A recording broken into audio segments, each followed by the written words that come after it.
Le palais agit après le déménagement de Andrew et Sarah, le drame secret derrière leur changement. La chute sans fin, Andrew et Sarah Ferguson, anéantis et sous surveillance de la famille royale.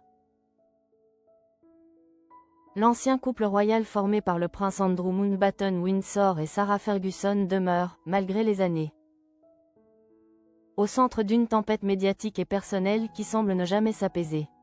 Leurs liens passés avec le pédophile notoire Jeffrey Epstein ont eu des conséquences dévastatrices, menant Andrew à la déchéance de ses titres et au retrait de son préfixe de prince. Aujourd'hui, un expert royal tire la sonnette d'alarme. Je ne pense pas qu'ils se portent très bien, affirmant même que leur santé mentale inquiète certains membres de la firme. La disgrâce du couple n'est pas seulement symbolique, elle est brutalement matérielle. Andrew et Sarah ont été expulsés du Royal Lodge, le manoir de 30 pièces qui fut leur foyer.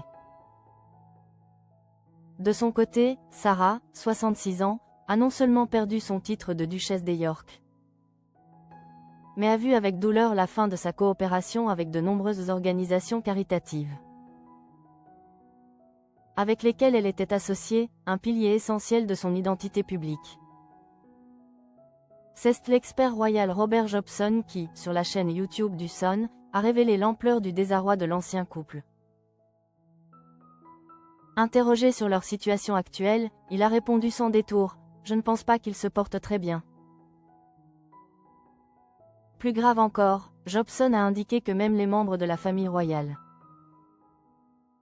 ceux-là même qui ont dû prendre des mesures drastiques pour les éloigner des projecteurs, seraient profondément préoccupés. Je pense que même les membres de la famille royale qui ont pris des mesures sont préoccupés par leur santé mentale. L'expert a toutefois insisté pour recentrer l'attention sur les victimes du scandale, soulignant que leur souffrance est la préoccupation primordiale. Je pense qu'il faut avant tout se préoccuper des victimes du scandale Epstein. Et c'est pour moi la plus grande source d'inquiétude. Ce sont des êtres humains, on leur a tout pris. La confession au pub, Sarah Ferguson en panique. Ces révélations surviennent après qu'il a été rapporté que Sarah Ferguson s'était confiée à cœur ouvert au personnel d'un pub situé près du Royal Lodge. Il y a quelques semaines, une source avait déjà confié au Sun que Andrew et Sarah Ferguson étaient dans un état de panique, alors qu'ils se confiaient sur leur situation actuelle et l'incertitude de leur avenir.